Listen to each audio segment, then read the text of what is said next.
నూతన విద్యా విధానం 2020 ద్వారా విద్యారంగంలో విప్లవాత్మక మార్పులు సాధ్యమవుతున్నాయన్నారు ఎమ్మెల్సీ మల్క కొమరయ్య. కేంద్రం తీసుకువచ్చిన నూతన విద్యా విధానం ద్వారా ప్రాథమిక స్థాయి నుంచే విద్యతో పాటుగా స్కిల్ డెవలప్మెంట్ నాలెడ్జ్ అందుతుందని తెలిపారు. తెలంగాణలో కూడా ఈ విద్యా విధానాన్ని సమర్థవంతంగా అమలు చేయాలని సూచించారు.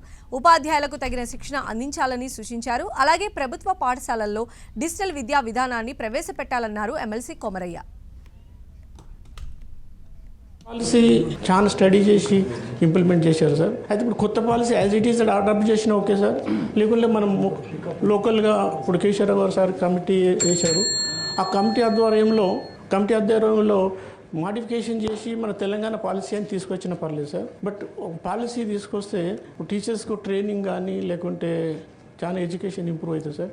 ఇప్పుడు మన దగ్గర ఇంతకుముందు మామూలుగా పాస్ అయ్యి బయటకు వస్తే, ఇప్పుడు ఇంజనీరింగ్ పాస్ అయ్యి బయటకు వస్తే కూడా జాబ్ దొరకదు సార్. అయితే ఈ కొత్త పాలసీలో వాళ్ళు ఇంజనీరింగ్ చదువుకొని ఫస్ట్ ఇయర్లో ఇంజనీరింగ్ వాళ్ళకి ఇష్టం లేకుంటే సెకండ్ ఇయర్లో కూడా బ్రాంచెస్ చేంజ్ చేసుకోవచ్చు సార్. వాళ్ళకి ఏ సబ్జెక్టులు ఇంట్రెస్ట్ ఉంటే ఆ సబ్జెక్ట్ ప్రకారం వాళ్ళు వెళ్ళచ్చు సార్. అయితే నేను మెయిన్గా అడిగేది ఏంటంటే సార్, ఇప్పుడు పాలసీ ఎప్పటి వరకు ఇంప్లిమెంట్ చేస్తారు, తర్వాత దాన్ని ఇంప్లిమెంట్ చేయాలి సార్. ఇప్పుడు కొత్త పాలసీ వరల్డ్లో అన్ని కంట్రీస్లో స్టడీ చేసి తీసుకొచ్చిన పాలసీ సార్. అది ఇంప్లిమెంట్ అయితే చాలా బాగుంటుంది.